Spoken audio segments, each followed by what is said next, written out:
My son called me on a Tuesday morning in late January, and the moment I heard his voice, I knew something was very wrong. It wasn't what he said. It was the silence between the words. He kept stopping, starting over, stopping again. My son doesn't do that. He is the kind of man who speaks in full sentences, who thinks before he talks, who got that from his father. He finally told me he was sitting in his car in a parking garage downtown and had been there for 2 hours and didn't know where else to go. I didn't ask questions. I got my coat. I am 63 years old. I spent 31 of those years teaching 7th grade English in the Knoxville public schools. I have graded 50,000 essays. I have called parents at midnight, broken up fights in hallways, sat with children while they cried over things no child should have to carry. I am not easily rattled. My late husband always said that if the world ever caught fire, I would find a bucket. He passed 5 years ago, and I have missed him every single day since. But in that moment, driving across town in the gray January cold, I was glad he couldn't see what I was driving into. My son was sitting in the front seat of his truck when I found him, on level 3 of a parking garage near the office building where he'd worked for the past 4 years. He looked like a man who had watched something he built get knocked flat. His jacket was on the seat beside him. His phone was face down on the dashboard. He hadn't turned the heat on. I got in the passenger side without being invited. He didn't say anything for a minute. Then he told me he had been let go that morning. Let go was the phrase he used. Let go from the company his wife's father owned. I said, let go how? He said, they're saying I took money, $180,000. They say they have documentation. I sat with that for a moment. My son graduated summa cum laude from Tennessee Tech with a degree in civil engineering. He spent 8 years at a firm downtown building a solid reputation before his father-in-law recruited him with a generous salary, a VP title, and promises about the future. He married into that family 6 years ago. His wife was some people are, gentle in the way some people are when they've never been asked to be anything else. I asked him if he took any money. He looked at me. He said, Mom. I said, I know, I had to ask. He shook his head slowly. Then he said something that I held on to for the next 3 weeks like a rope. He said, I've been keeping notes. That's when I called my younger sister. She lives 2 hours south, outside of Chattanooga. She spent 30 years as a paralegal before she retired.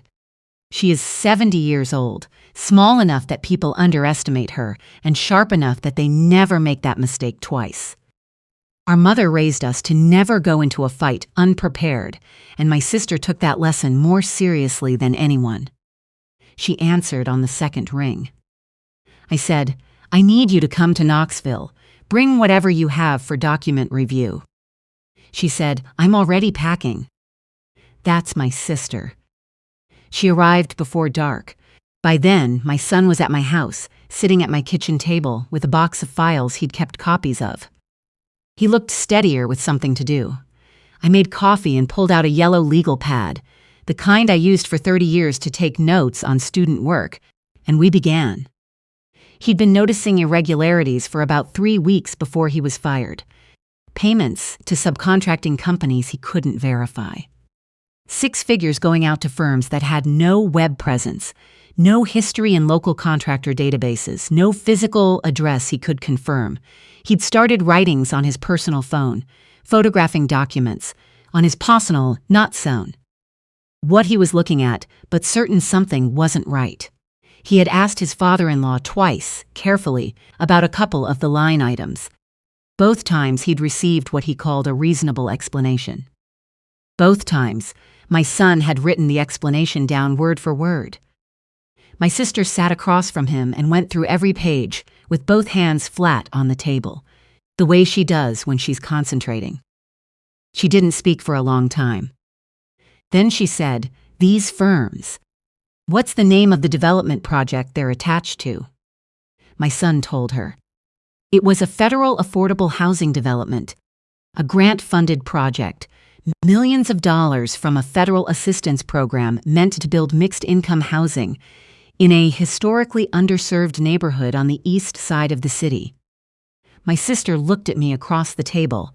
I knew what that look meant. She said, "Get me access to the public contract database." I pulled my laptop over and she started searching. My son watched her the way you watch someone defuse something. Quiet. Afraid to breathe. It took her 40 minutes. The subcontractors in my son's files, 5 of them, had received payments totaling, across 4 years of records he had, somewhere north of $3 million, but they had no active business registrations beyond a few years old. 2 of them shared a registered agent address in Nashville. One had a registered owner who, when my sister searched the property records, appeared to be a man who had died in 2019. My son rubbed his face with both hands. He said, "He's been siphoning the housing grant." My sister said, "For at least 4 years that you have records for, possibly longer." The room got very quiet. Outside, the January wind was picking up, rattling the kitchen window I'd been meaning to reseal for 2 winters. I thought about the families who were supposed to be in those houses. Working families. Elderly people on fixed incomes. Young couples who couldn't catch a break.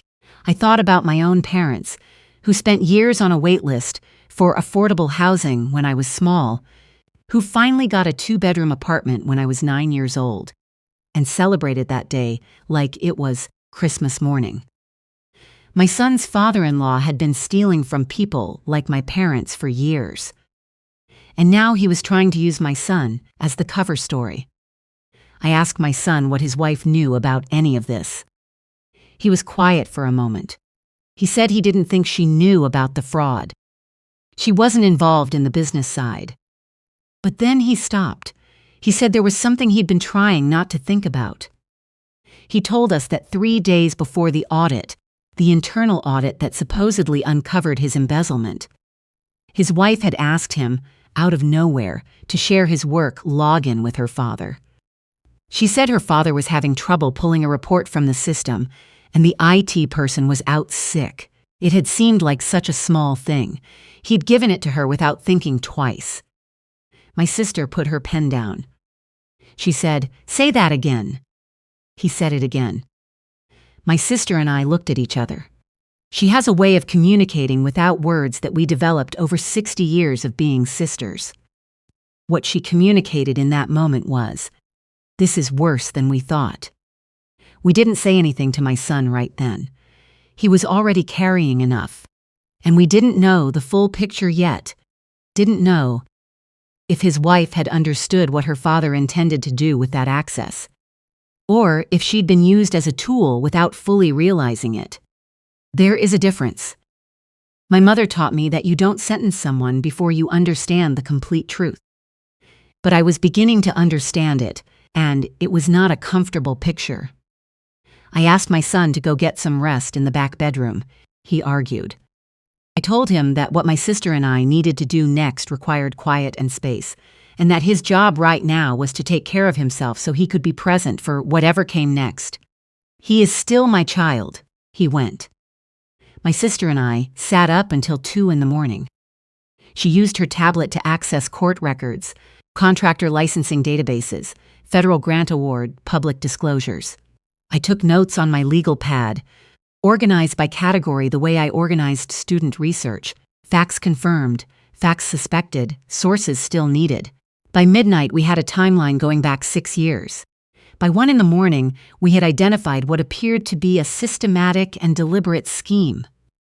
Federal housing grant money flowing in, ghost subcontractors siphoning it back out, the real work completed at a fraction of the documented cost, while the rest disappeared into accounts we couldn't trace from where we sat. My son's father-in-law had built something respectable looking on top of something rotten, and he had spent years making sure the respectable surface was all anyone ever saw.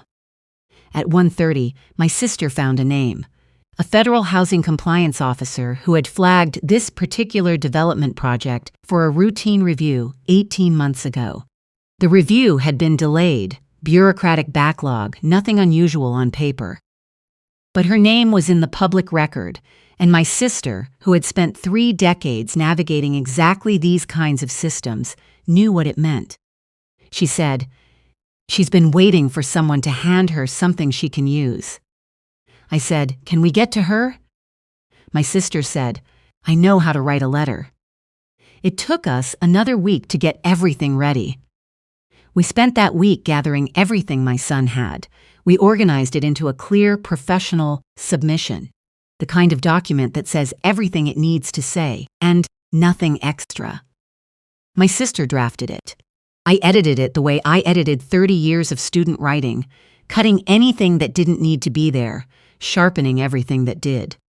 We had my son review every fact for accuracy and add anything he'd remembered since.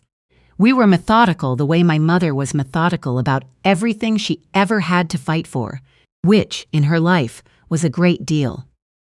My son's wife called twice that week. My son took the first call.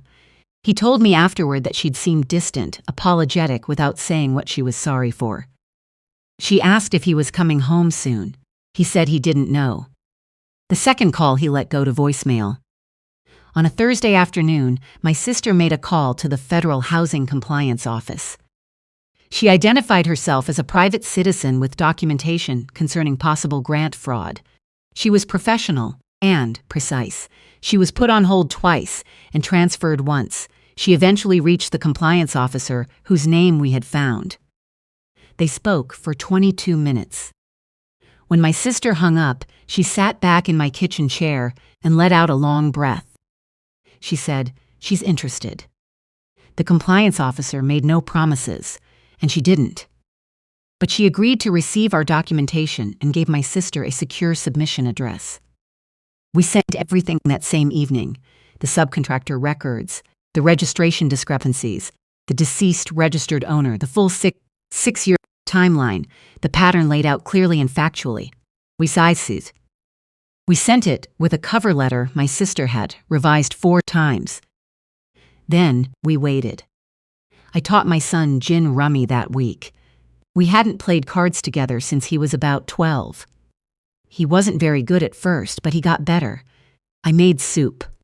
I watched the news in the evenings with the volume low and thought about my late husband, who would have handled all of this with that steady calm of his. The kind that comes not from not caring, but from caring so much that panic becomes useless. 2 weeks after we sent the package, a federal investigator made contact with my son's former employer. We found out because his father-in-law called my son directly.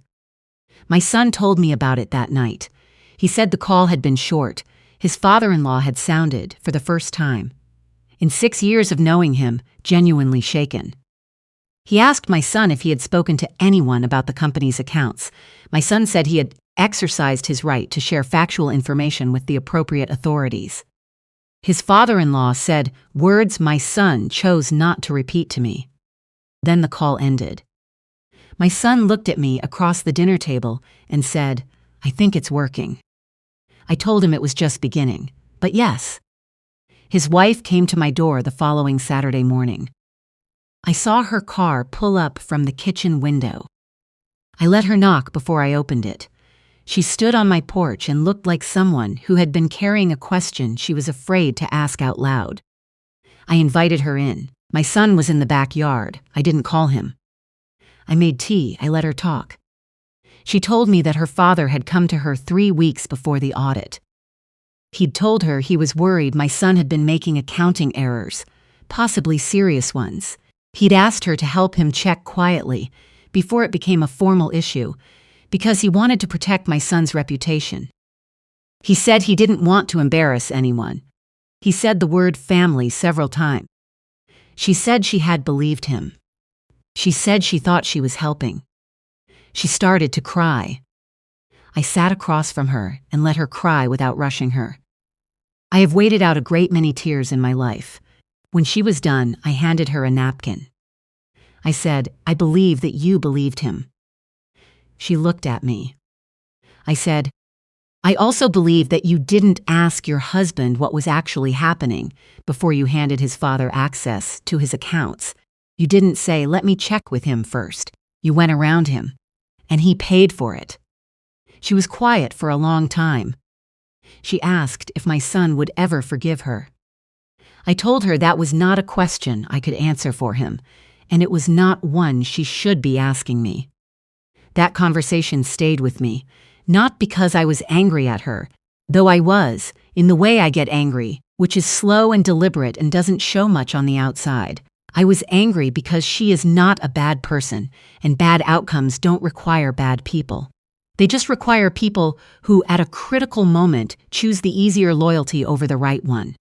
Her father had entire her life to build that loyalty, and my son had 6 years. The math was never in his favor, and she never stopped to look at the math. My son made his own decision about his wife over the following months. It was his to make, I will say, only that he made it slowly and with a great deal of thought, and that when he made it, he was at peace with it. Some foundations crack in ways that can't be repaired. He understood that without bitterness, which is the thing about my son that reminds me most of his father. The federal investigation moved quietly and, from our outside position, seemed very slow. But it moved. My son's father-in-law's company lost 2 federal contracts within 3 months. By spring, there were reports in the local business press about a compliance review. By summer, the word bankruptcy had appeared in the same sentences as the company name. A reporter eventually published a piece using the phrase, systematic extraction of public housing funds over a minimum of 6 years. I read that line 3 times. I thought about my parents' wait list. I thought about all the other families still on wait lists, still waiting, while men like my son's father-in-law redirected the money meant for them into accounts designed to be unfindable. I am not a person given to rage, but I sat with that for a good long while. Summer came. My son rented a small house not far from mine. He found consulting work. He was quieter than he used to be, but it was a different kind of quiet from what I'd found him in on that January morning in the parking garage. That quiet had been the quiet of a man who had lost his footing entirely. This was the quiet of a man choosing carefully where to step. My sister drove up from Chattanooga most weekends. We sat on my porch in the evenings, the 3 of us, and talked about things that had nothing to do with any of this. Her garden, my former students, my son's consulting work, the way the Tennessee mountains look in August when the haze comes in and softens everything. One evening my son said, out of nowhere, Grandma would have known exactly what to do from the beginning. He meant my mother. She died 12 years ago, at 81, still sharp, still entirely herself. She had grown up in circumstances that required her to know what to do, in situations where the rules weren't written in her favor. She had navigated those circumstances with a precision and a dignity that I have spent my whole life trying to understand well enough to pass on. I told my son that she would have been proud of him. He shook his head, said, I didn't do anything.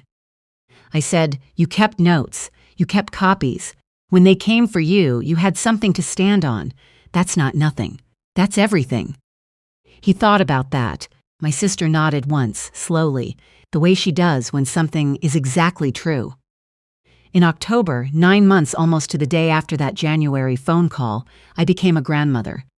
My son had met someone, quietly. He never made a production of things. A woman he'd known years before, a landscape architect from East Tennessee with her grandmother's hands and a laugh that fills whatever room she's in. They had a son, 7 pounds, 4 ounces, born on a cold Thursday morning when the maple outside my kitchen window had just gone fully red. I drove to the hospital and held my grandson in the crook of my arm and looked at his face, which was the face of every person in my family who had ever been told they didn't belong somewhere. They had every right to be. My son stood beside me and watched me hold his son. He said, "What are you thinking?" I told him I was thinking about my mother, about what she carried so that I wouldn't have to carry as much, and what I'd tried to carry so that he wouldn't have to carry as much, and what we were both going to have to carry now so that this small person wouldn't have to carry it alone. I told him that isn't a burden. That's a gift, even when it doesn't feel like one. That's what family does when it works the way it's supposed to. He put his arm around my shoulders the way his father used to, that same solid weight. He said, "We're okay, Mom." I said, "We are." The maple outside my window is bare now, branches clean against the gray December sky. I take my grandson for walks in the afternoon. Slow ones, since he sleeps through most of it anyway, just his face turned up toward the cold like he's already trying to see everything there is. My son's father-in-law is facing federal charges. The process is slow and procedural, without any of the drama the situation might seem to call for. But it is happening, and some of the families who were supposed to have those houses may yet get them. That matters to me more than anything else in this story. My sister calls every Sunday. She asked me last week whether I had any regrets about how we handled things. I took my time before I answered. I said the only thing I regret is that my son had to go through any of it in the first place. She said, "But he didn't go through it alone." No, he didn't. There is something my mother used to say when things got hard, and in her life they often did. She'd say, "You come from people who found a way." She didn't say it to make hard things feel smaller. She said it to make us feel the full weight of what we were connected to, the people who found a way before us, and the people who would need us to have found a way so that they could find theirs. My grandson doesn't know any of this yet. He knows warmth and the sound of voices he trusts and the particular comfort of being held by someone who would do anything in this world to protect him. That is enough for right now. But someday I will tell him. I will tell him about a January morning when his father sat alone in a cold parking garage not knowing what to do, and about a box of files kept carefully for exactly the right moment, and about a woman who drove 2 hours without being asked and spent her retirement savings of patience on a stack of documents that quietly changed everything. I will tell him about his great-grandmother who navigated a world that was not built for her and came through it with her head up and her dignity intact.